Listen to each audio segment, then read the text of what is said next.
Welcome to the You on the Camino de Santiago podcast. This podcast is for and about first-time pilgrims walking the pilgrimage routes in Spain, France, and Portugal. With your host, guide and longtime pilgrim, Nancy Reynolds of the Camino Experience. If you've been contemplating a winter pilgrimage on the Camino de Santiago, this episode is for you. But even if you haven't been thinking about walking in the winter, this episode may still be for you, especially if you are worried about getting blisters or becoming injured and not being able to finish your pilgrimage. Hi, this is Nancy, and in this episode, you are going to meet Sarah from Seattle, who is preparing for her second winter pilgrimage.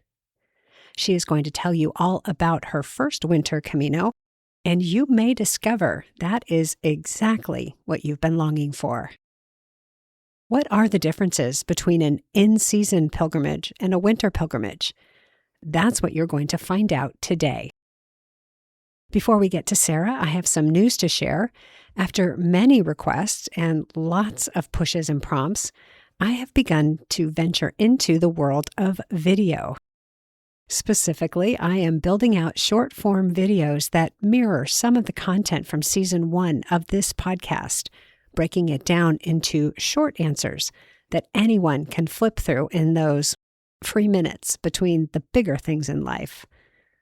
The podcast isn't going away, not by any means. Rather, these videos will be in addition to the podcast, with the intent of empowering a wider audience of future pilgrims. You can find these videos in a number of places. They are on several of the social media platforms, Facebook, Instagram, and TikTok. I know, TikTok. I said I would never be on TikTok, but I also said I would never do video, and here we are. Never say never, right? The videos will also be on my YouTube channel. So there are a lot of places there that I just mentioned, Facebook, Instagram, TikTok, and YouTube. I'm going to have the links in the show notes for you if you'd like to find me and follow along. Generally, what you want to search for is the Camino Experience. So actually, true confession, I am having a blast with the videos. It makes me wonder, what else should I try in the new year? And what do you have planned? What new and exciting things will you try in 2026? Speaking of the new year, we should talk about wrapping up 2025. I'm not doing a year-end series on the podcast this year, so I wanted to be sure to direct you back to the episodes I shared last year at this time. If you would like to tap into my year-end process, the one that sets you up for potentially your best year ever, and hopefully your Camino year, hop back to Season 5, Episodes 18, 19, 20, and 21. I think 21 is my favorite. It's got my favorite holiday tradition in it. And then let's move into the new year with purpose and hope. As you celebrate this holiday season, may you feel the peace and joy it is meant to bring. I wish you a beautiful final stretch of 2025, wherever you are. Now, let's go ahead and meet Sarah and get all tempted to walk a winter Camino. Sarah, hi. Thank you so much for joining me on the podcast today. Welcome. Thank you so much for having me, Nancy. It's such a treat to see you and be able to talk about the Camino with you today. I know that we're like-minded in that regard. Oh, you want to talk about the Camino? Okay, let's do it. Sign me up. Yeah, exactly. Well, I want to give a little background just to say where we met, because we had the wonderful opportunity of meeting on our gratitude walk Thanksgiving weekend in Seattle. Yep. Yeah, it was a fabulous, fabulous event, and it was such an honor to be able to meet you there and walk with you. Yeah, that was fun. You know, what were there? 14 of us all together, I think. And Jen led most of it. And she's so lovely and so grounded. I mean, that's been my experience of her from the start. Yeah, exactly. And I think she was on your Jen Mangalis was on your podcast actually a few weeks ago. Yes.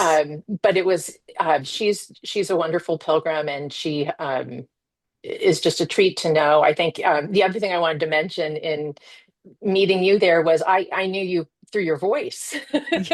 And so that was so fun to kind of connect the face to the voice. Because I think your voice sounds a little bit different in person than it does on a podcast. So that was a real surprise for me. Oh, okay. Well, and I have been, well, only once, but I was accused of being AI on my podcast. Someone's like, oh, totally phony. She's AI. I assure you, every bit of this podcast is my real voice, and I haven't figured out how to fake it in person. So who knows why we sound the way we sound? Exactly. Well, I think you have a great voice. I was thinking as I was doing my headspace meditation that I was wishing that one of the voices was Nancy's as a choice. And so if you're looking for a side gig, I would that's something that you could look at because you have There we go. a very calming, beautiful voice, a great podcast voice. Oh, thank you. Thank you.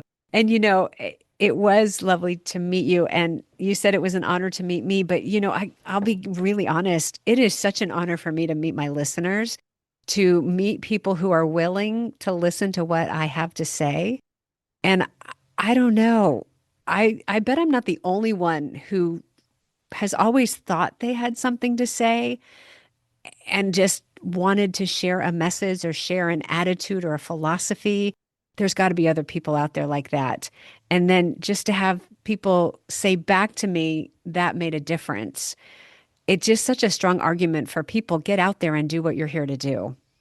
Yeah, exactly. I mean, when we were walking together and you invited me to be on the podcast, I think I immediately just started crying um, because I was overwhelmed because I felt, that was just such a generous offer on your part. But also, I couldn't believe that my story in the Camino would be interesting to anyone else. And I think that is one thing that I have learned from listening to your podcast is that for every Camino walk, there is a Camino story. Yes. And there are hundreds of thousands of Camino stories, and there's something wonderful and beautiful and ugly in all of them. Yeah, But that's there is right. a story to tell and a story to hear. So I'm Yeah. I'm just really looking forward to be able to tell parts of my Camino journey so far. Wonderful. Well, I'm really glad we're having this chance. And before we go too much further, I want to also give a shout out to the other people who are on the walk.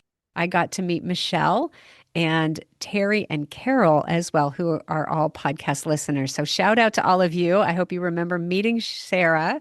And we can just imagine we're all sitting on the terrace of a Spanish bar with a cafe con leche or two or three and just talking about our Caminos. Yeah, we're so lucky to have this in our lives, aren't we? We absolutely are. We absolutely are. Yeah. I thank God every day that I said yes to the Camino back in 2005. Hmm. Yeah. Yes. Game changer. Okay. Well, let's get started. And we're going to start where we always start, put the pin in the map. Would you share with us, please, your first Camino experience? Sure. So I did my first Camino in February of 2025. And I was invited on a Camino with my brother and his wife. So they had done a previous Camino. So this was their second, but my first. And we started in Leon and we ended in Santiago. And I don't think I realized going into it that not many people do winter caminos. And certainly when I came back from doing a winter camino, people would look at me kind of quizzically and go, "What? Why? That's not the right time of year to do it." But that's what we did. Oh my gosh. You Seattle people are hardy, I have to say. You really are. It was November when we did the gratitude walk, what, the 28th or 29th? And I'm like, okay, what do I wear? So I brought my sun hat and everybody else had their winter hats on. I'm like, all right, it's California girl. Whoopsie.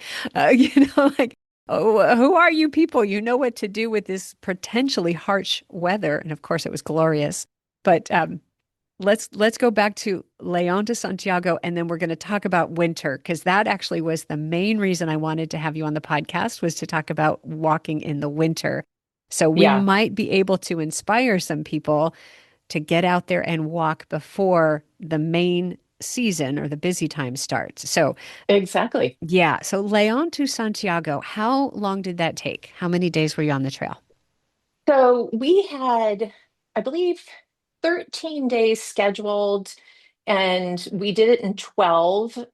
There was a big atmospheric river coming in at the very end of the trip, and so the last 2 days were condensed into one to kind of get into Santiago before the rain hit. And it was even by Seattle standards, a pretty significant rainstorm. Okay, let's talk about that. What is the actual experience of being in an atmospheric river on the Camino? I mean, just a deluge of rain. I mean, it's not just a little, it's not like what we call, or in Spain, they call chiri miri, which is the kind of dense fog that turns into a light drizzle. I mean, this is just rain, inches and inches and inches of rain. There's just no way you would be able to stay dry. I describe it as it's raining at me. Yeah, exactly. I mean, it comes from all directions. There was wind. I mean, it was crazy. So there was a decision to kind of beat the rain. Any regrets on beating the rain? No, not at all. I mean, we ended up doing all of the sightseeing in Santiago and going to Mass and doing all of that on the rainy day. And that was a great decision. That's a good way to spend a rainy day. Yeah. Okay. So let's talk about winter. You said you sort of didn't realize that winter was an unusual time to walk. When you were planning this, what was the thinking for going in February? Okay, so that's a great question. So this trip was planned by my sister-in-law, who is really a kind of a planner extraordinaire. So by the time that I was invited to join, the trip was planned. Okay. And, I went back, I think, after the trip and asked them why February. And they had been introduced to the Camino by her uncle, who I would call a Camino whisperer. He had done Caminos double digit times, and his favorite time to go, my understanding is, it was in February or in the winter. And so that was when they had been introduced to it. They did the Portuguese in winter, and then we were to do the French route together. So I think that was part of the reason. I think also it was a good time for them work wise, Okay. to get time off work. So it's hard. I think for Americans, we don't get a lot of time, a lot of Right. vacation Here's your time. week. Have fun. Yeah, I mean, it's hard to kind of smash that Camino in between the couple weeks that you have off here and there. Yeah. Yeah, so that was the winter Camino. I think maybe the season called us rather than us choosing the season. Okay. So for you, jumping in for your first Camino and saying, well, I'm just going to, tag along might not be the right word, hitchhike and, I don't know, jump on and join their Camino. How much planning and prep did you do knowing that that framework was already set up? So I think most of the planning and prep for me was around my gear. So I was able to find a video online of someone who had done a French route, the Francés, during the winter, Hmm. and that was incredibly helpful. I also joined a couple great groups on Facebook, women's groups around the Camino to learn about gear, and then was on the Camino forums. So I think that's really where most of my focus went. And you can, a lot of anxiety and a lot of thought can go into what do I put in my pack, Yeah. because we all did carry our packs. Well, and you almost have to in the wintertime. The luggage transport service all but ceases except for Sarria to Santiago and Tui to Santiago on the Portuguese. So was that even an option or did you just know you were going to carry? I don't think we had even discussed not carrying. So we Okay. brought bags, and we did see, once we got out there, but it wasn't until further along in our Camino that we saw bags, a lot of bags being, well, I shouldn't say a lot because there weren't a lot of people out there, but bags were being transferred. Um, and it seemed pretty easy for them when we thought, should we be doing that? Why are we carrying? But ultimately we carried our bags, and I became very, very attached to my bag and the belongings that I had. especially when I had to kind of give up my poles at the end because we didn't think we could get them to the security. Like I had a hard time giving up my pilgrim poles in Sure. Santiago at the Pilgrim House. So Oh, sure. I would be heartbroken to have to say goodbye to my trekking poles. Yeah. yeah, That's why I always, always, always check a bag because I'm not giving them up. smart. Yeah. Okay, so I'm still trying to get my head around packing for a winter Camino. What do you have to bring? And I don't know if you can answer this because you haven't done a not winter or had not done a non-winter pilgrimage. What's different about packing for the winter? Well, I mean, I think you really have to pack and plan for all different kinds of weather. I mean, we knew it could be raining, we knew it could be snowing. Mm, And so it was really about layering okay. and having a lot of options at our disposal. We found some great video cams of like O Sombrero so that you could see kind of what the weather was going to be like on a hilly portion of the Camino up in the mountains. And so we would look at that each day to see, will there be snow? And what would we do if there is snow? Will we take an alternate route? And so, we'd kind of talk together and have Camino meetings and think about what we would do if we had inclement weather. Okay. Oddly, we had really great weather. I don't know if that's particularly normal in February, I don't but know. most of the time when we were walking, it was overcast and in the 50s, which for Seattleite is perfect winter weather. I loved it because I'm very fair skinned and I didn't have to put on suntan lotion each day. Right, right. I think that's great hiking weather. Like you never get overheated. We had a little drizzle maybe on one day, but we really didn't have any bad weather until the Okay. very, very end when the rain came and it really came. We did hike through a lot of mud and we hiked through areas that had snow, but we didn't actually experience any snow or any significant rain while we were walking. So we were very, very, I think, quite lucky. Okay. The view of O Sombrero that you mentioned, there's a webcam that is just always going in O Yes. Sombrero. So I'll put the link to that in the show notes so people can see that. It's kind of fun to, peek in on the Camino. And if you time it just right, you can catch when all the pilgrims are leaving O Sombrero in the morning, which is kind of fun to see. But you have to time it just right, especially if you're in the US. Yeah, that's a great tip. Were you ever concerned about safety walking in the winter? I don't think that we were. The first week from Leon to Saria, we saw very few pilgrims. I mean, it was not uncommon to see just a handful, if even anyone out there. So that part of it felt very remote, but we always saw locals. Okay. So going into a bar, I mean, it was very celebratory. There were very few things open. So when we got to a bar, oh, we were so happy. And we would eat more than our fair share, more than a second breakfast. And it was kind of a haven to kind of, find a place that was warm and that had Mm, food and had cafe con leche.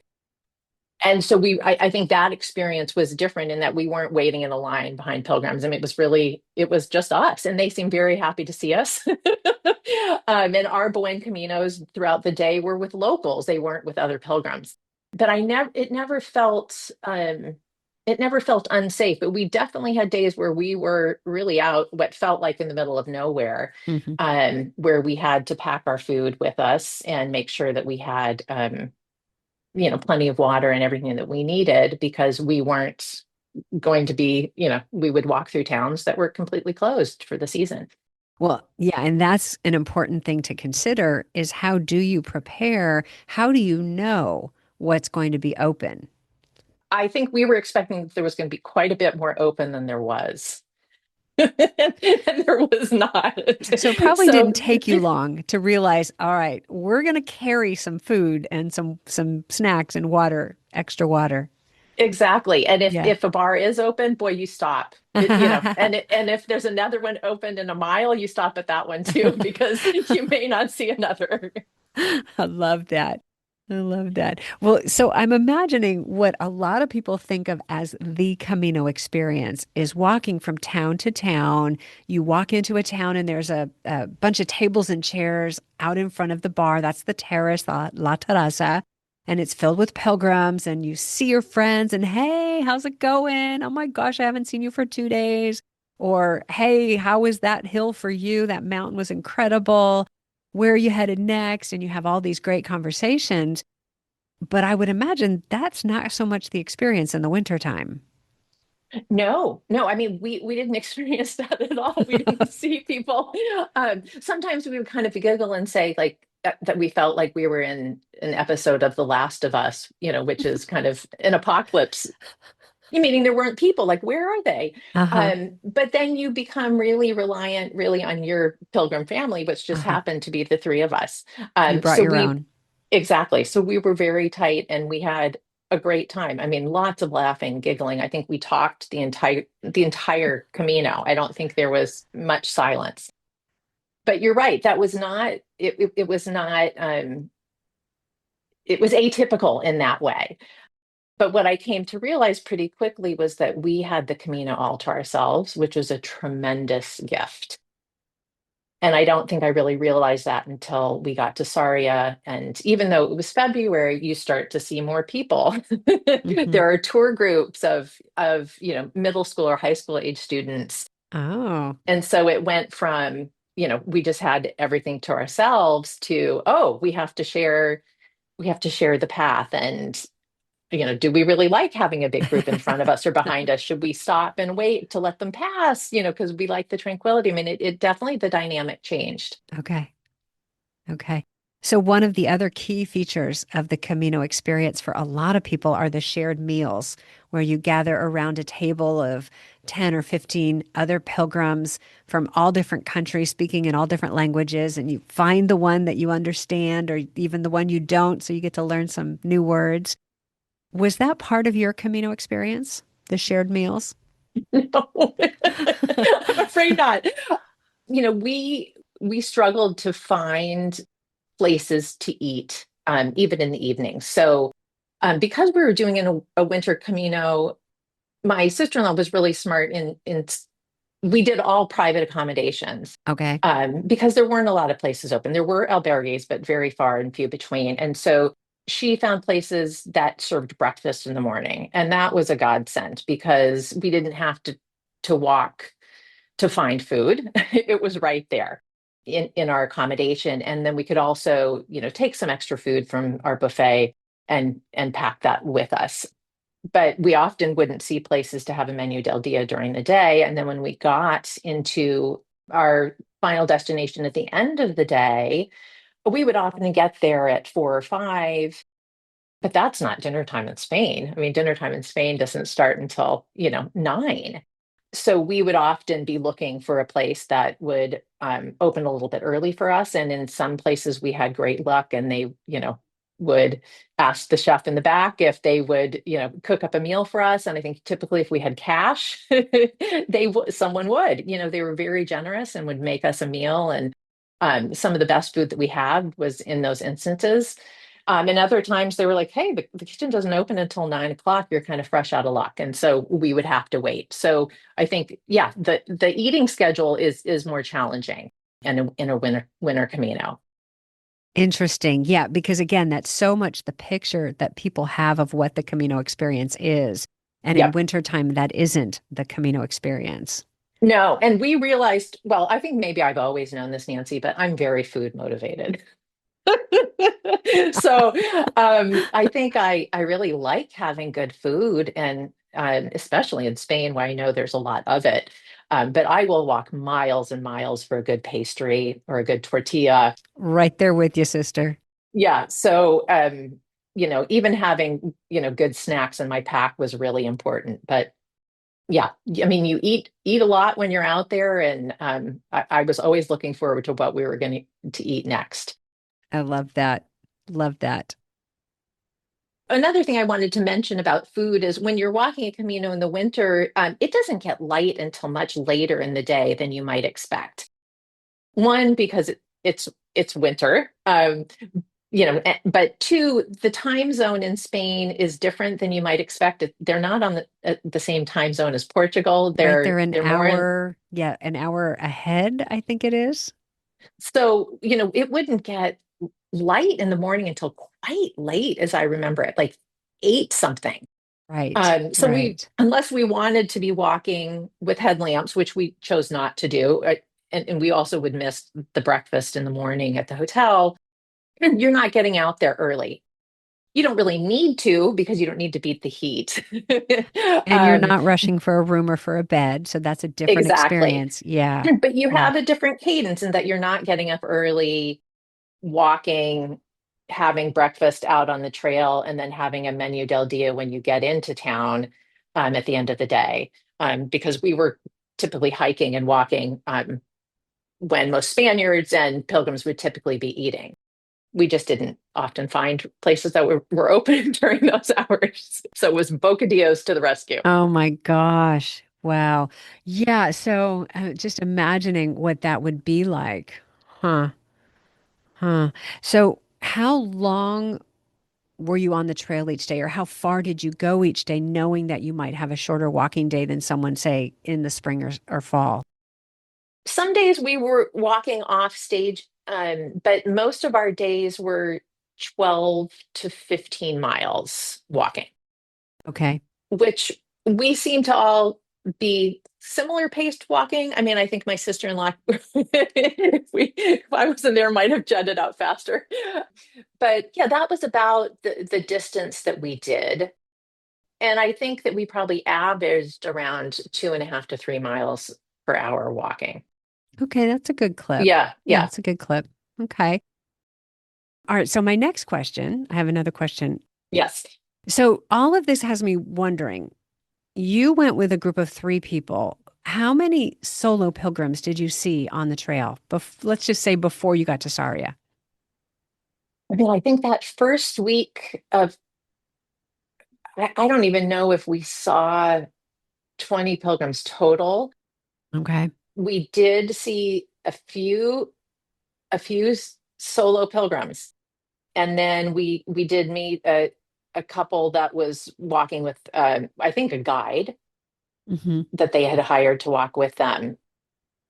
But it really wasn't until Saria that we saw bigger groups of people. But there were some solo pilgrims out there. I'm just imagining what that solo experience would be like when you don't have your ready-made Camino family. I just Mm-hmm. wonder how easy it is to meet people and connect and have people to walk with if you want that. Right, But right. more importantly would be to share a meal with at the end of the day. Yes, exactly. Well, I think if you are an introvert or a solitary person and maybe that social connection is harder for you or not something that you're as interested in, then I think a winter Camino is perfect. I'm thinking for me, that would be just amazing. Yeah, just amazing. Because you could really go within, you could really have it be the inner journey Yes. that is the hallmark of your experience. Yeah, exactly. A few years ago, I was in Rabanal del Camino. You may remember that just Hmm. beautiful little village up after Astorga. And I was there into the middle of December, and I just remember thinking, wow, these are hardy people out Hmm. walking. Because not only are they out in these elements that are not so kind and gentle as the ones in the spring and the fall that I walk in on purpose, but they're also doing it pretty solo. And Yeah. the connections, you have to work for the connections. Yes. Yeah, interesting. I don't want to make it sound like it was all doom and gloom because it wasn't. I mean, we had I get the that. the Yeah. great fortune of sandwiching our pilgrimage with stays at paradors. So in both Leon and in Santiago, we stayed in the paradors. Lovely. And a great part of being off season is that they are much less expensive than they would be at any other time of the year. And if people aren't familiar with paradors, they are a wide system of hotels that are run by the government that they've taken just historic buildings and transformed them into hotels. And they have a wonderful mix of historical elements, but they're also been renovated to be very modern. and they're a beautiful juxtaposition of kind of the old Spain and the new Spain. Yeah. They also have just a tremendous buffet breakfast. That's to die Now we're for getting somewhere. at every parador. But my entry point originally into Spain was through paradors. And so Okay. if I have an opportunity to stay at a parador, I will do whatever it takes to stay I there. love that. So I think, we were able to do that both on the first day and the last day is Wonderful. to have an experience at a parador. So I highly recommend it. Yeah. And so the Paradors that you chose to stay at Leon is, of course, the one that was featured in the movie The Way, Yes. right? Where Martin Sheen had that large suite. And then before you know it, all four of them are hanging out in his room. That's, And yeah. then the one in Santiago is the one in the plaza in front of the cathedral. So it's this Yes, extraordinary location. it really is. It really is. And right now it's under quite a bit of restoration. So I think the facade is still covered, but don't let that stop you because it's right Yeah. where all the action is. Yeah. And the buffet breakfast, we have to talk about that because when you're walking the Camino so often, especially if you're staying in albergues, the breakfast is here's some coffee, juice, and toast from yesterday's bread, butter, and jam. Good luck. God bless. Have a nice walk. And then we stop for what we affectionately love and absolutely adore second breakfast and get something else, whether that's a tortilla or a small bocata or whatever. But the day that you get one of those hotel buffet breakfasts, I think is the day you don't leave early.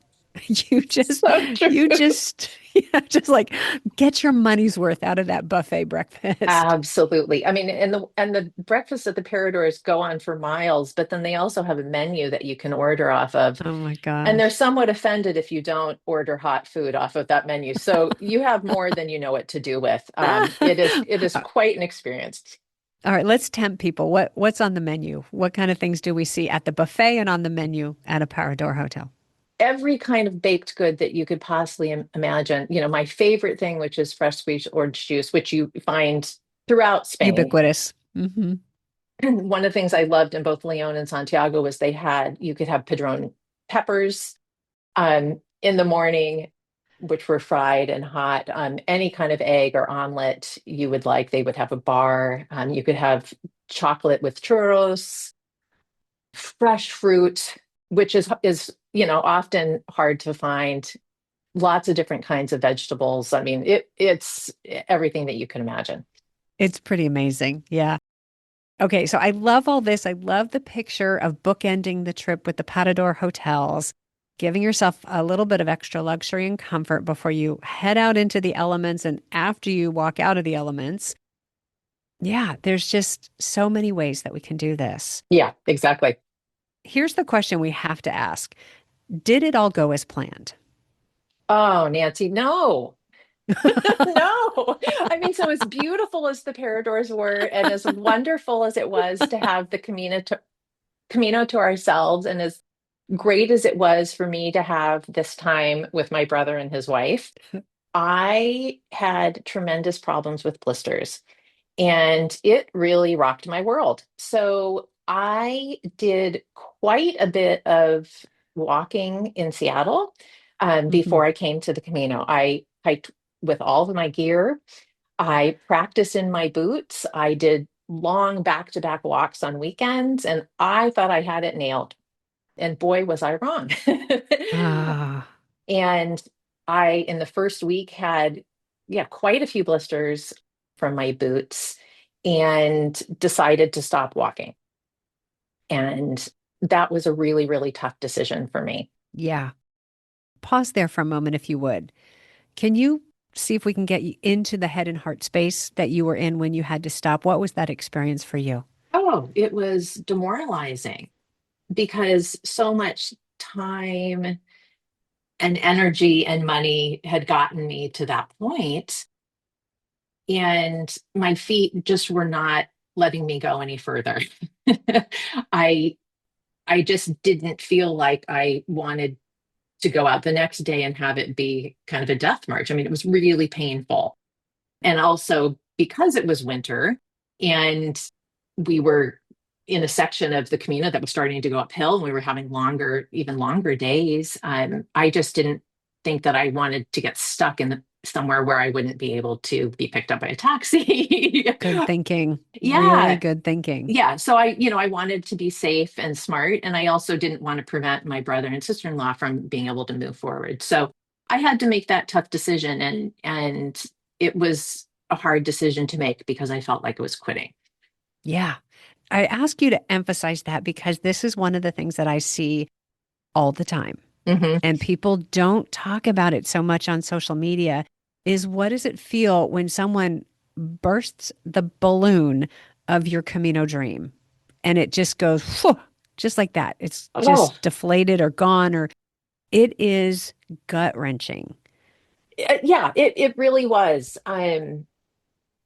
I yeah, I mean it's kind of, you're trying to balance like should I surrender and just accept what is going on? Is this my Camino lesson? Right. Yeah. Ah! Or do I push through and persevere?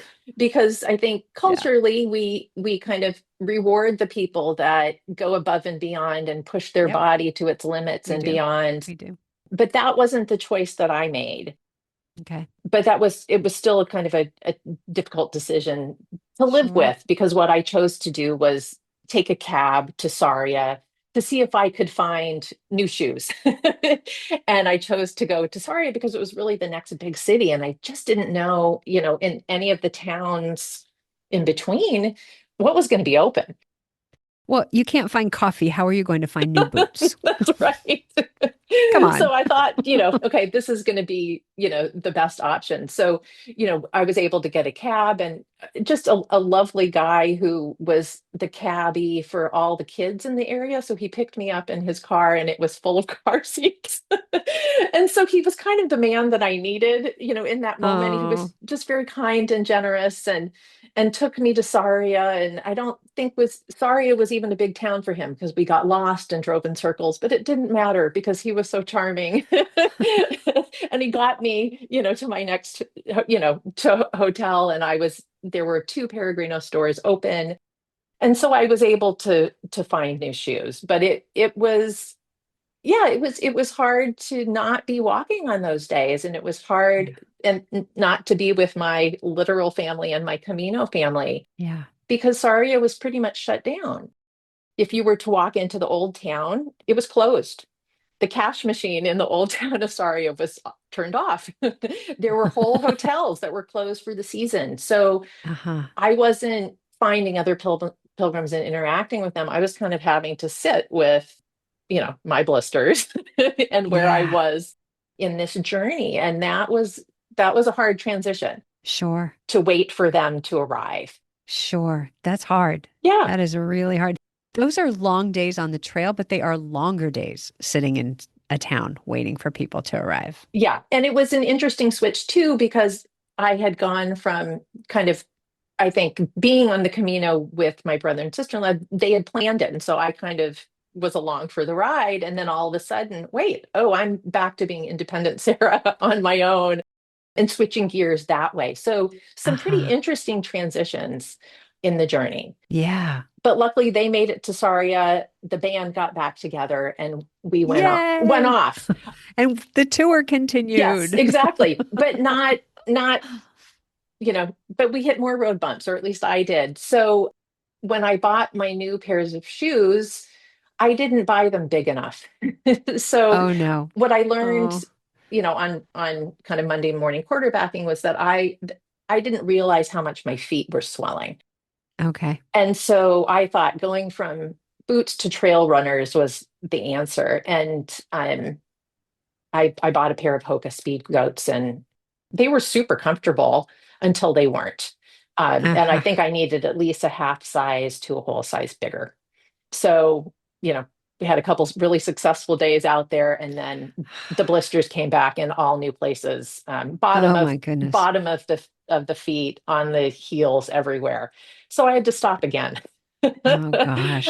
Which was a little bit easier decision to make, but it's especially because I saw other people that were walking with blisters, and I didn't want days of that.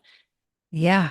Yeah. They're painful. They're actually really painful. I remember on my first Camino, I had knee problems and I was really upset and they hurt so much. And oh my gosh, how do I solve this problem?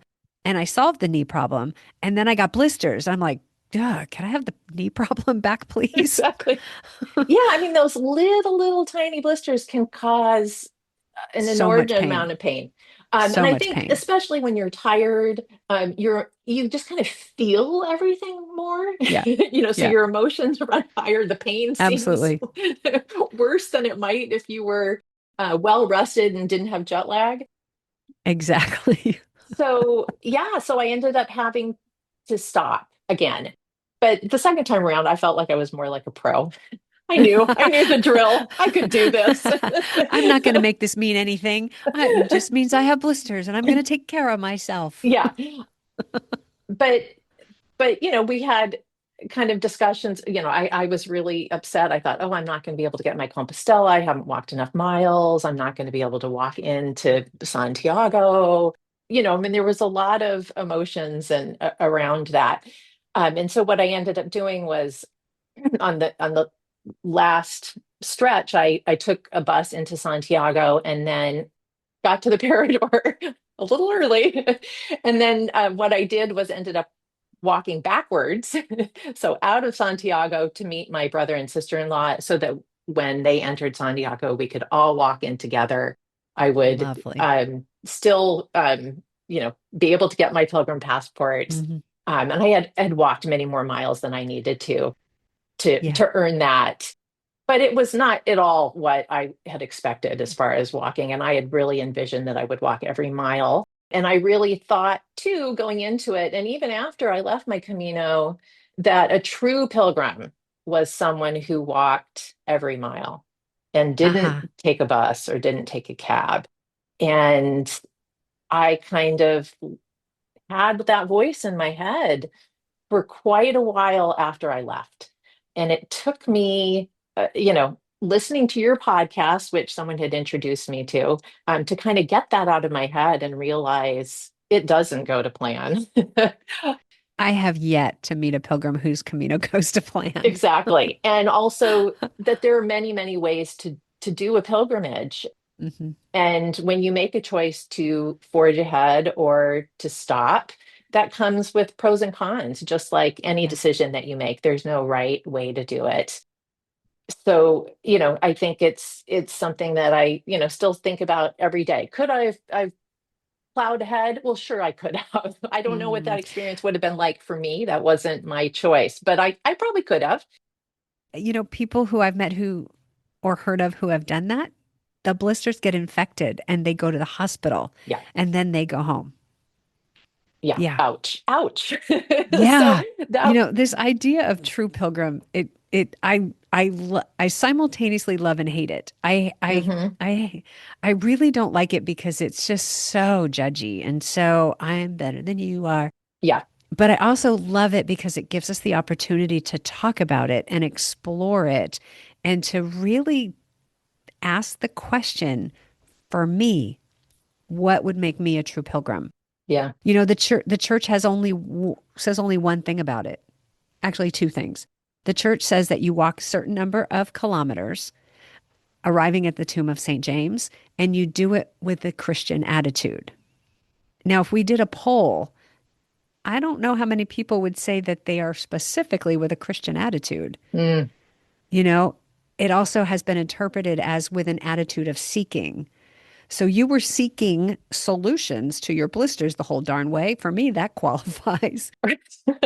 But what I always want to see is what you did afterwards. Is what did you do with the experience that didn't turn out the way you thought it would? How did you take that and have it, in hindsight, be a true pilgrimage? So I think for me, the pilgrimage just it extends so much further beyond the actual walk. So I was very emotional when I got on the fast train from Santiago to Madrid. And for me, that was the really emotional time. I mean, I remember Mm. sitting on that train and was like, I didn't want to leave. But I also couldn't understand how could that be? This was it was a really fun experience. It was so challenging, but it wasn't at all like what anyone else experienced, or so Uh-huh. I thought. Yeah. And I really spent that time on the train reflecting about what went well and what didn't, because there was a long list of things that were were amazing, and a Yeah. long list of things that didn't go well. But the week that I got back from my Camino, I had the opportunity to see Bill Bennett's movie, The Way, My Way, in Seattle. He's an Australian filmmaker and author, and he was here showing his movie along with people that were in the movie. Johnny Walker Santiago was there. And that was an interesting experience for me because it was such a beautifully shot movie and such a fabulous story. And it is a story about his Camino, his way. But Yeah. for me, it still reinforced the true pilgrim who walks from St. John to Santiago and plows ahead. And I really still felt kind of like an imposter. Yeah. But the two gifts that came from that experience of going to see his movie were I brought a friend with me who's Camino curious, and she started to really show interest in doing another Camino, doing a Camino the first time. Okay. So I want to kind of come back to that. And the second was that the American Pilgrims on the Camino chapter for the Puget Sound hosted the event.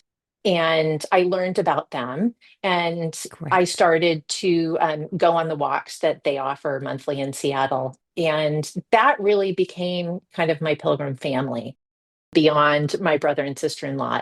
I would highly recommend if there is a chapter in your area to reach out to them. Absolutely. They are like-minded people in that they open their arms to anyone who is interested in the Camino. If you've walked, if you haven't walked, if you just want to know more about it.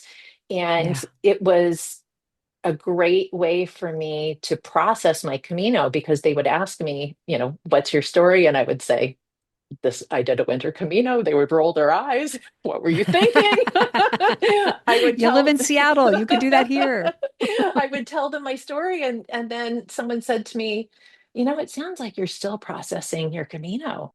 And it was so true. And for me, it was just great to be able to just talk to people that had been on a Camino and they know what it's like and no judgment. Yeah. They wanted to hear my story. I wanted to hear theirs. And so for me, it was walking and talking has been just the best way Yeah. to really think about it and figure out, what that experience was for me and how to bring it back home.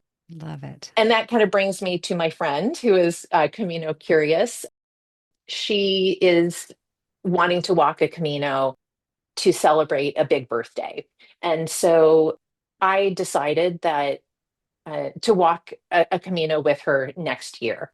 And part of deciding to do that was wanting to pay the Camino forward, in that my brother and sister-in-law had so graciously invited me on their Camino. I really want to be able to do that for her. And I think this comes kind of on a tradition of Caminos that came through my brother and sister. So when I say that, they were introduced to the Camino by my sister-in-law's uncle, Jeff. And he was with us in spirit on our Camino. He had done many, many Caminos, had introduced them to the Camino. But unfortunately, right before we did our winter Camino, he passed away. Oh, oh no. Oh, yeah. And my brother and sister-in-law honored him throughout our Camino each day by spreading his ashes and putting down red hots because that was what he ate on the trail. And my brother would do a great job kind of filming us, honoring him each day, and how they chose, where to honor him. And then they would put that on Instagram for just to a private group for family and friends so his family could see where we were and how we were honoring him. But one of the things I think that he believed in was paying it forward and Mhm. introducing other people to pilgrimage who are called to do pilgrimage. So I feel like there is a long, I don't know, when you do a pilgrimage, and you meet other people who are interested, you do want to reach out to them, you do want to support them, you want to graciously share with them what you've experienced. And Yeah. so I think I'm tremendously grateful for him, even though I never met him. Sure. He was with us the entire time we were on our pilgrimage. And I think too, one of the things I struggled with on a winter Camino was it sometimes felt like there wasn't the Camino magic that I had heard about. We weren't meeting a lot of pilgrims. There weren't those pilgrim meals that you talked about, but we did experience it. And I just want to share one thing that happened while we were out there. As we were leaving Saria, walking to it's Porto Marin or Marine. Again, no, not a lot of places to stop, but we did Right. find what looked kind of like a garage, and it had a vending machine with cookies and snacks, and then you could make your own coffee, for €1. And then on three walls, it had tons of messages where people could leave kind of thoughts or things that they were thinking about the Camino. Hundreds and hundreds of messages, little piece of paper, you could write it down and then kind of pin it up on the wall. And so as we were having our delicious cafe con leche from a machine, but it actually did tasted great, and we were having Nutella cookies. I was kind of walking around as my brother was getting our snacks, and I saw a message that said, just very simply, it said, rest in peace. Or no, it said, pray for Jeff, rest in peace. And it was signed by a woman from South Korea. And it was dated 4 days before we had arrived in this garage. And I said to my brother and sister-in-law, hey, come over here. There's this message. It's written to Jeff. I want, we were just kind of, could this be the same Jeff, our uncle who, her uncle who had passed away?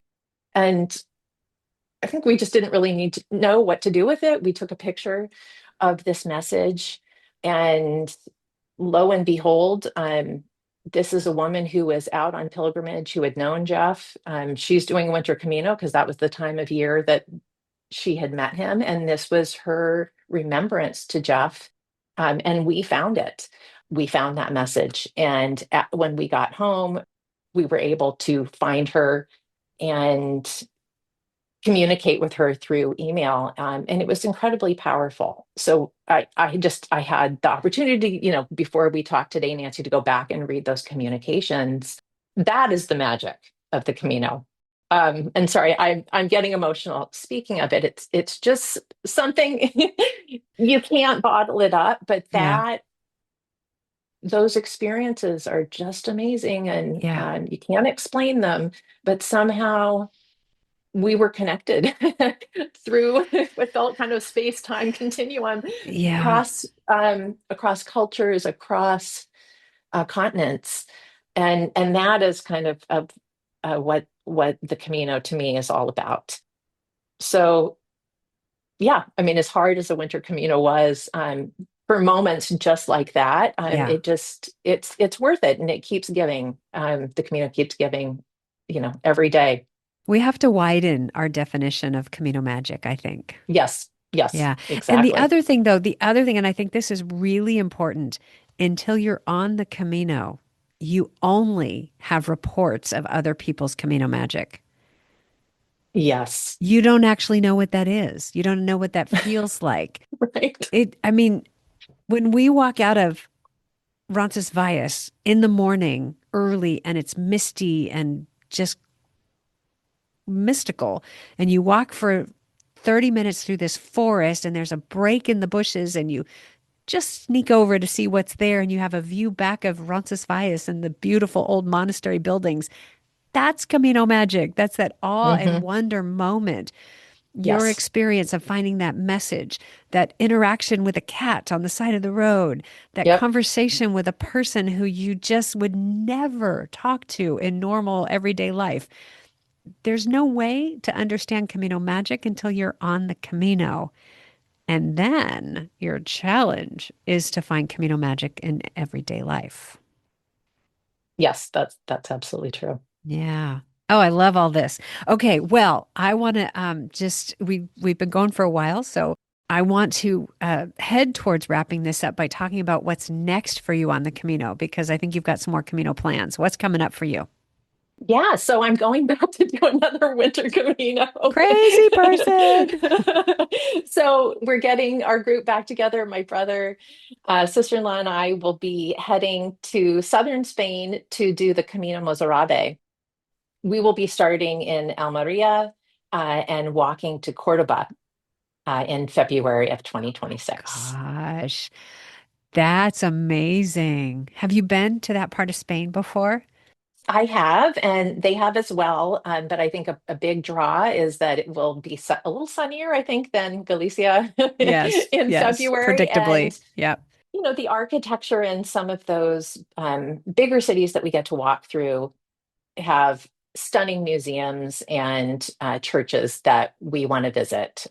So the Moorish culture and its relation to the Catholic culture and the mix thereof is just fascinating from a religious, historical, and artistic perspective. So I think we're really, really looking forward to that. Oh, absolutely. I can't tell you how jealous I am right now.